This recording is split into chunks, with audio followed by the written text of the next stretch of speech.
Hey, good day, everybody, and welcome back to another episode of The Mental Takedown. I told you these would be coming fast and furious, and indeed they are. This time, another 125-pounder. I feel like I've interviewed half the weight class by now. Killian Cardinale, who famously took down Spencer Lee not once but twice, which at this point is just a Herculean effort. As always, I'll see you on the other side. Another voice memo coming in. Enjoy the interview with Killian, and see you on the other side. Joining us now is West Virginia's 125-pounder Killian Cardinale, who undoubtedly has the best hair in the land. We'll get to that in a second. How are you doing, Killian? Pretty good. I appreciate that. Thanks, man. So what's been going on? What's been going on with you ever since the season ended? Is it just back to more training? It was, and then got a little operation done on my shoulder. So now it's just about getting healthy and recovering, getting ready for next year. So was that just from the wear and tear of the season, or was that? Yeah, this has just been going on for a while. It was significantly, hurting me all season, but excuses are for wussies. So we just gotta, I made it work. I made it work out. So I guess since you haven't done, at least from what I've seen, because I do my due diligence before the episodes. I guess you haven't done too many interviews before. So I guess how'd you kind of get into it, and how'd you kind of fall in love with the sport? Wrestling? Yeah. I mean, I've just been always around it. I was probably around wrestling when I was like 3 years old, not even knowing it, just my dad being a coach. So just being placed around it. And then I started in like, when I was 5 or 6, and then,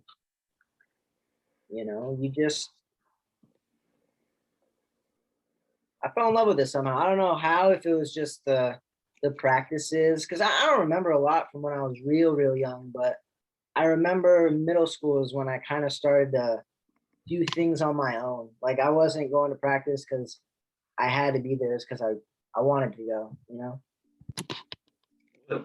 So would you say that's when you kind of like actually understood what was going on? Because like we all kind of get entangled at a very young age, and we don't know what we're doing. But yeah, I would say around maybe 5th grade, 5th, 6th, 7th is when I realized like, oh, I can do something with this. Like I can be good at this. And that's when it ramped off from there. Yeah. And then, so I guess you're obviously from Virginia, and when was the first time that you noticed that you could be any good at this as a high schooler?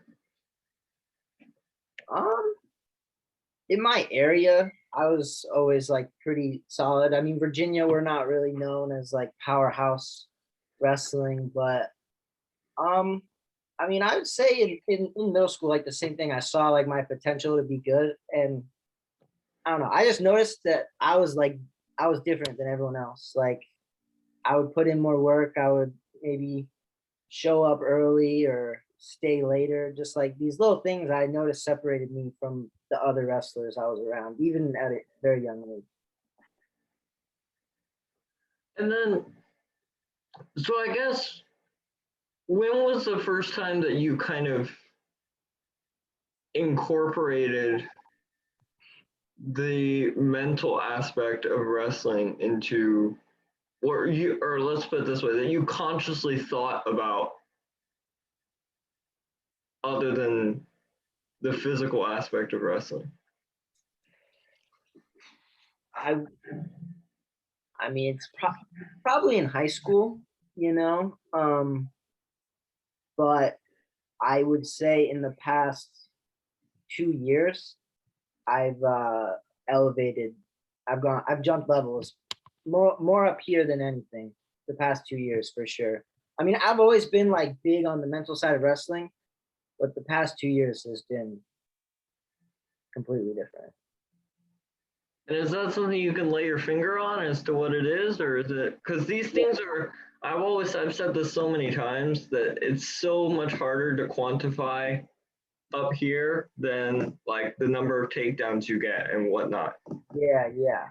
I can't say that it was like one thing or one certain thing. I know that wrestling is it's basically all mental, with any kind of um physical sport like that. But honestly, I would say just taking care of stuff outside of the wrestling room. If you can like look around in your life and you say like I have no distractions, I'm doing things right, that's gonna be huge. I think so. That's one thing that was really big for me was figuring out my life outside of wrestling, will ultimately make my wrestling a lot better. Hold on, sorry. No, all good.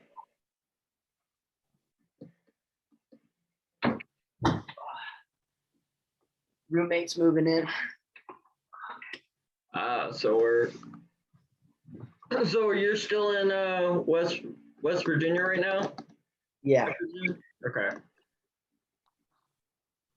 So how'd you end up going?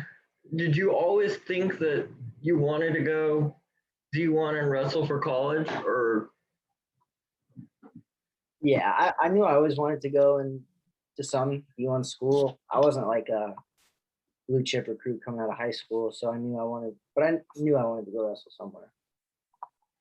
So how did you end up at Old Dominion initially? Initially, I mean, it was in state, so it wasn't too far from home. I liked the team, and Steve Martin. Steve Martin was he got me there. I'm grateful for that, man. He was a good ass coach, and yeah, I would say that being close to home. I like the beach. That was pretty nice. And I feel like, especially with like transfers shooting up overall, just in general, I know you didn't have a choice going out of Old Dominion, but do you still keep in contact with all the guys that was once upon a time Old Dominion? Yeah, for sure. I keep in pretty good contact with a lot of my old teammates, and I still talk to my old coach all the time. He's coaching at Great Bridge High School right now, so he's doing his thing. So I guess, is there I guess culturally, was there a big difference between the way the high school room operated and how the college room operated as a unit per se? Yes, for sure. I mean, for one thing, when you get to college, every single person in that room is going to be pretty good at wrestling. In high school, that might not be the case, And I remember in high school, I only had a couple workout partners, but when you get to college, you're going to take a beating from everyone in the room, you know. So that's probably one of the biggest differences. So I guess more than I guess. So you ended up wrestling. Was it? I can't even keep numbers straight. Was it 1 or 2 years at Old Dominion? 3. It was 3. Oh, jeez. No, you're good. Oh yeah, because y'all have ever since they gave y'all that extra year, I like can't even keep anything. Like I can't tell left from right, how many years, who has what left, and if you're technically a junior or senior, or if you're graduating next year. Anyway, So I guess more than just a, obviously we know what happened with Old Dominion and it was really sad. And, I've written extensively on why I think these programs are going. But I guess more than just from the fact that now all of a sudden you have to find a new program, like that your whole entire world is upended because not only do you wrestle there, you've gone to school there for 3 years. I guess what was the initial culture shock like now that you've had quite a bit of time to at least think about it? Um, I mean, at first it was, it caught us off guard for sure. And then it's right when COVID was happening, so it was crazy. The recruiting process was nuts. But I definitely struggled at first, like coming into a new place. And I mean, it makes sense, because I was in another place for 3 years. So coming here took me a little while to get my feet under me, and it showed a little bit in the game here. I didn't perform as well as I wanted to, but then I started, getting focused and really like figuring out what I wanted to do that year. Um, but I mean, it sucks, man. Obviously, if I could go back and change it, like I wouldn't, because like the amount that I've grown in this past year is it's crazy. When you go through like adversity like that, it forces you to grow and change and make you a better person, better wrestler. So is it almost like when you get to a new place and it's a new room and it's a new staff and you just kind of walk in and it's kind of like a deer in the headlights moment all over again, like, you know, I wouldn't say deer in the headlights, more of figuring out their system, figuring out how the way things work, with the coaches, with the guys on the team, because I mean, obviously, different coaches are going to coach differently. So it was kind of figuring out, how I put my warm up into their warm up, because I've been used to doing a warm up for 3 years. I gotta figure out how I'm gonna integrate my style with their style. a second, kind of like a second culture shock, no? Yeah, for sure, for sure. It's yeah, definitely. Well, I guess you said that you struggled when you first got there, and I obviously, I peruse through all social media before I bring someone on. I think right after you uh, All-American, your coach sent out something that, like, we still believed in him when, he wasn't doing as well as he is now. But we love to, have a knee-jerk reaction. And I personally don't cover, like, or write about or do any interviews in the day-to-day wrestling stuff, like during the season. I'm not really all that into those kinds of things. But, we love to, the minute somebody loses a match that they're not supposed to on paper, we love to have a knee jerk reaction and say, oh, well, something has to be wrong with such and such. And I guess, I guess it's impossible not to see those things, but I guess first of all, did you pay attention to any of that at all as it was happening? Like reactions from other people, or From, I guess, from other people, but also, like, you know, your teammates, I hope, would have a decent understanding of where mm, you're at or how you're feeling. How does that kind of change culturally, not only for yourself but as a team? um, yeah. I mean, the guys on the team and our coaches, I always felt support from them. I never felt nothing but support from them. As for like other people, man, I don't know. That's something that I don't I like during the season. I'll probably never go on flow wrestling unless I'm like looking at some of my matches, or some people, like I don't like to watch people in my weight class wrestle really. I don't. I'll never look at rankings basically, like, so that other stuff, the outside stuff, that just it's gonna mess with here. So I mean, it was just figuring out how to be successful here, and I mean, yeah. So yeah, don't really care what anyone else has to say about it. Good idea. Pundits will always be pundits, right? Mm-hmm. Mm-hmm. So I guess speaking of which, are you a big film guy? Are you a big analytics, film, numbers, frame by frame kind of guy? I like to watch myself wrestle. Um, you know, after, before, but um, as far as like watching film for like people I'm gonna wrestle, I don't like to do that, honestly. I'm not trying. I don't want to be focused on what they're gonna do. Really, like if they got a couple tendencies, I want my coach to let me know that. But other than that, I don't really care. Well, I guess we'll cut straight to kind of the most entertaining part of it. Obviously, you got 2020 taken away, Nationals, after they made the draw, which blew everybody's mind. And then did you look at the draw beforehand for this year? Yeah, I looked at the bracket. You had to know that you were sitting right next to somebody. Yeah, And go ahead. no, I didn't mean to cut you off. Oh no, you're good. You're good. All right. And so, as cliche as it sounds, did you just try to approach it like every other match in a sense? I mean, yeah, like I don't know. I went out. You're talking about the Lee match, I'm guessing. Yeah.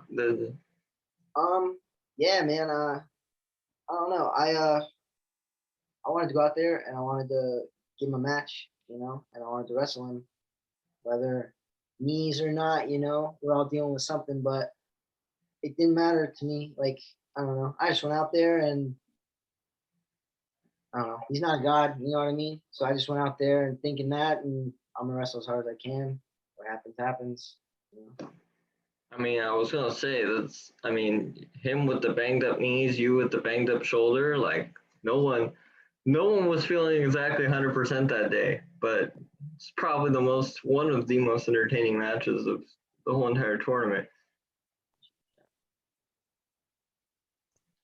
Now, I guess obviously West Virginia is a program that's on the rise. They just got, their coach hasn't been there all that long.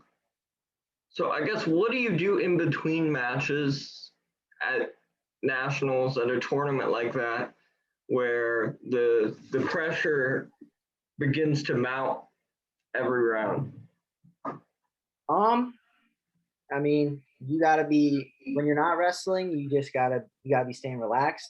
And when you are getting ready to wrestle, you get ready and you be prepared. Um, between those rounds, I mean, like right before your matches, and you're, it gives me like adrenaline almost. Like just thinking about it, like I'm getting ready to go out there and put on like I'm not thinking about whether I'm going to win or lose. I'm just thinking about going out there and getting to my ties or scoring or, right there. I'm being in that moment all the time. I'm not thinking too ahead and I'm not thinking behind me. You know what I'm saying? I got to be in that match focused. Even beforehand, you got to be focused. It's like I talked to my coach, my old coach from back home the day before the national tournament. He was talking about focus like a flashlight that you can kind of make bigger and smaller. And that's kind of what I like to think about out there almost is I got to be focused on what I'm doing. So as the match gets closer, you like to think about focusing on smaller details, or am I kind of spinning? Yeah. I mean, before the match, I'm getting myself ready. Whatever it is, like, I'm repeating to myself, like, be ready out there, like, be ready to go. Because that's the worst thing. You don't want to go out there, whistle blow, and, you might not be ready till the third period. It's too late. Like, that's kind of something I struggled with early in my career is getting the ball rolling a little too late. Like, you got to get that ball rolling early. You better be ready to go when you step out on that line. and that's just something that comes with kind of experience and doing it, muscle memory by repetition. No,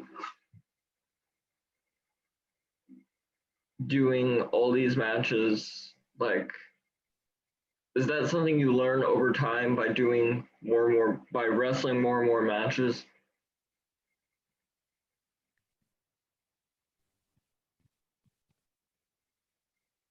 Oh wow.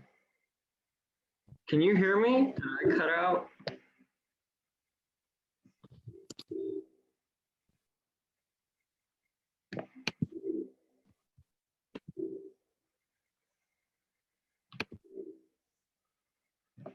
Oh my god.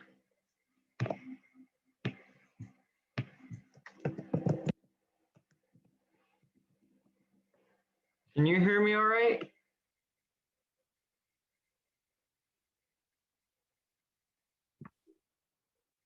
I think we cut out for a little bit there. Anyway, that doesn't matter. That's probably me. I mean, my computer's older than father time. Anyway, um, is that something? Is that something that you just kind of learn over time and just doing it, wrestling over and over and over again? That to get kind of a feel for how you pace yourself across the 7 minutes. Yeah, I think so. Each person's different, and I feel like you got to figure that out on your own in a sense, like how the way like the way that I get ready is going to be different from the way like my teammate gets ready and a couple other teammates gets ready. So it's kind of you got to tailor it to yourself, like figure out what makes you successful. Like this one thing might make you successful, but it might not make this other guy successful, and something that makes him successful might not make you successful. So it's kind of trial and error a lot of the times, but does that make sense? Yeah, of course. And then I guess I probably lied that I said your most exciting match was the Lee match. The most exciting match was I think a lot of true wrestling fans have said this is not an original take, that the blood round is their favorite because that's where Oh the yeah, real, like, literally, I mean, that you were on there for 20 minutes. I mean, that was like a 20-minute match. And literally, if y'all would have kept wrestling, I literally would think like literal blood would have appeared in a few minutes. But yeah, man. I mean, that match was insane. I guess we'll go with general thoughts, and then I have a few questions afterwards. Yeah, I mean, talk about focus. Like that was a match where that's when the little details really matter, man. Like, because I don't know how many times I was close to scoring in regulation, how many times he might have been close to scoring. It was crazy, but I wasn't. I was so focused on figuring out a way to win. I didn't know how I was going to do it in that match, but I was just right there. I wasn't something that I was thinking about this earlier today actually. Because when you're out there, especially in this match, you're gonna have all these kinds of thoughts that go in your head. Some of them you can't control. Like they might be negative, it might be positive, but you got to figure out how to filter those thoughts in your brain. Because if you have so many thoughts and you can't control them, you're gonna get overwhelmed. You're gonna get fatigued. You're gonna get, you're gonna break.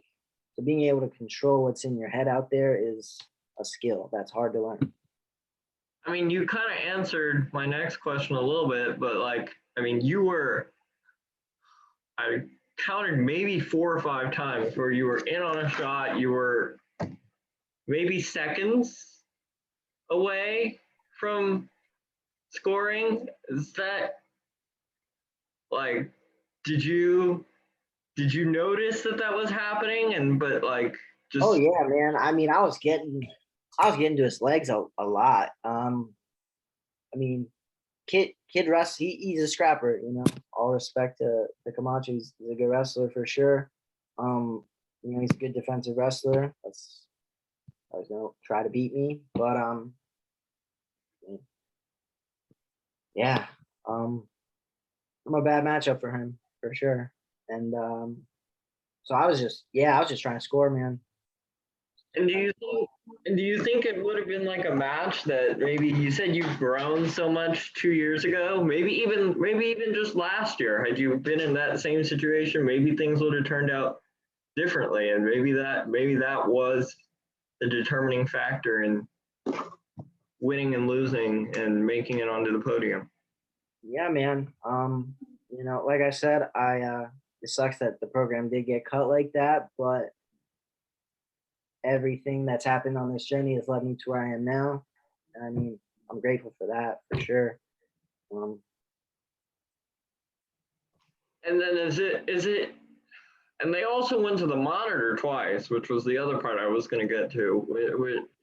Is it even harder to maintain your composure uh, when they go to the monitor? Because you must have walked like an eighth of a mile just while they were, you know, doing the monitor, while they were at the monitor looking at, who knows what. But yeah, I mean, it's hard to stay composed, but I mean, that's that's what you train for, though, man. You don't just, those are the moments that you want. It sucks to be in there. Like, it sucks. Like, wrestling sucks sometimes. Like, it's hard. Some days I hate it. I'll be honest. And but it's like, if you're willing to do that work, like, you're gonna get what you want. But I mean, when they go up to check, challenge something, whatever, you can't worry about that. You just gotta stay. Like, what am I doing right now? What am I doing next? What's gonna help me win this match, get to the next score. okay, I guess we'll cut this next question out if you want me to at the end. But if I've always wondered, and I've asked this to almost everybody that's crazy enough to be interviewed by me. Are you actually paying attention, like genuinely, actually internalizing and paying attention to what your coaches are shouting at all the time from the corner? Ah, um, I would say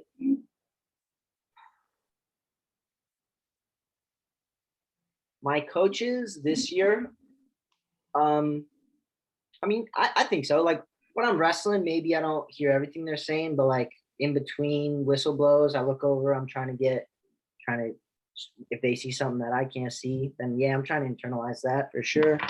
Um, but yeah, I mean, if they see something that that I'm doing better about, then they'll get on me. The coaches here are a little not as hands on as my previous coach. He would uh he would chirp the whole time. Um, but yeah, I'm internalizing what they say. Anything that can help me in the match, I'll take it. I guess obviously right after the match was over and you won, and I mean literally the match couldn't go on any longer, and you became an All-American. I guess obviously, if anyone hasn't seen like the initial reaction, it's absolutely wonderful. Um, but how quickly did you turn around and be like, oh shoot, I have to wrestle another match. I think later that night, right? Yeah. Um, I mean, yeah, you can't get too high, but I mean, it's pretty damn cool, and after you win that, you can kind of just like, damn, I'm an All-American. I still want to keep going. I still want to win these matches, but like, the pressure's off a little bit. Now you can, you know, let it fly a little bit more. I mean, well, yeah, and that that third day, man, and the last match on the second day. I mean, that tournament's a beater, dude.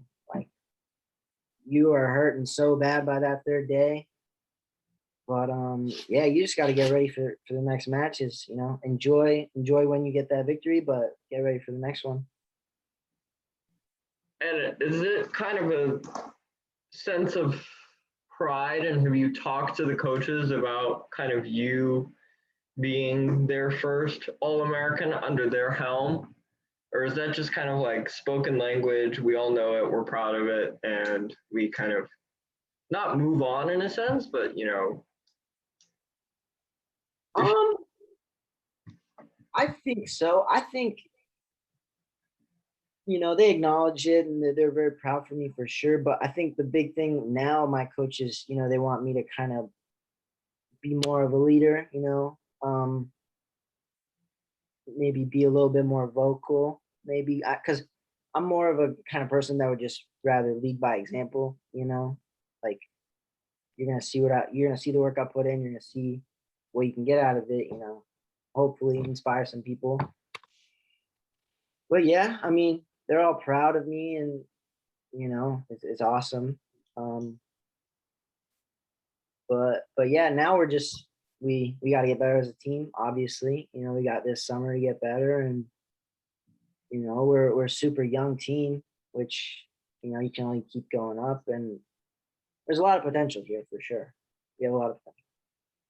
And is that something you feel more comfortable doing kind of in your second year now that you do have your feet under yourself, that maybe you are going to, be a little bit more of the, the anchor man behind the scenes? Yeah, for sure. I'd like to do that, but I'm big on people wanting to do it because they want to do it.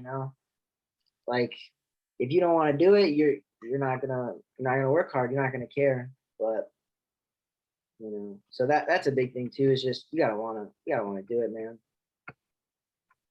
And then I always throw this in at the end because I'm always fascinated then and kind of how you think. You major in speech pathology, no? I at least got that right. Yep. Okay, at least I got something right. I guess first of all, why that? And is there anything that you've learned kind of through, taking classes that you wouldn't normally would have taken if you hadn't chosen that major that has changed the way you look at wrestling and kind of life at large? Yeah. Well, I've always been fascinated with like human communication. Like we're such complex creatures, and when you get down to it, I mean, language is something that connects like all of us, and I think it's really interesting. I think the human mind is an area where we haven't explored very much either. So I think that kind of stuff is interesting. But I've learned a lot in that field. It's such a diverse field. There's so many populations you can work with. You can work with pediatrics all the way up to geriatrics in hospitals, clinics. You can open your own practice, and I kind of feel like they go hand in hand. Wrestling has helped me. Wrestling is the best teacher. Life's best teacher. So many of the lessons I've learned in wrestling, I can bring into like my school, bring into my life, and just the lessons I've learned are going to help me be like more organized, time management, just all around just kind of shaped who I am. And now I know that I can take these lessons and I can go into my career and I can be really successful. And I always end on a fun one. I've already kept you over time because my questions are long and convoluted. You've been great. We all know who has the best hair on the team at West Virginia, but the question is, who has the second best hair? Oh, damn. Second best. Hey, gotta give it to my new roommate. His name's Lucas Siebert. He's got a nice head of hair. So once he's gone, he's the new. Or once you graduate, he's the new heir apparent to the throne. Yeah. Sounds good. Thanks so much for coming on. I've already kept you way too long. And no, yeah, man. Thanks for having me. I love talking about this kind of stuff. So appreciate it. Sounds good. And then I'll send you the file before I post anything. And if you have anything, and if we have to cut out the question about you, about the coaches and whatnot, you just let me know. All right. I got you. All right. Thank you so much. You take it easy. Yeah. Thanks, brother. Have a good one. Hope you guys enjoyed that one. Thank you so much for tuning in for another episode of the Mental Takedown. These will be coming fast and furious, and I think that this is the best time to do these interviews during the off season when the guys aren't training and cutting weight and worrying about school. literally every other week. So it really is my pleasure to do these. Make sure you follow the Instagram, Twitter, do all that social media jazz. If you'd be so kind to give us a thumbs up, check us out on all the other platforms and what other shebang that this boomer is just learning. Every single time I upload one of these, I learn something new, it feels like. Hope you guys have a great rest of your day, and see you soon. Thank you so much for tuning in to the Mental Takedown. This is Daniel signing off one last time.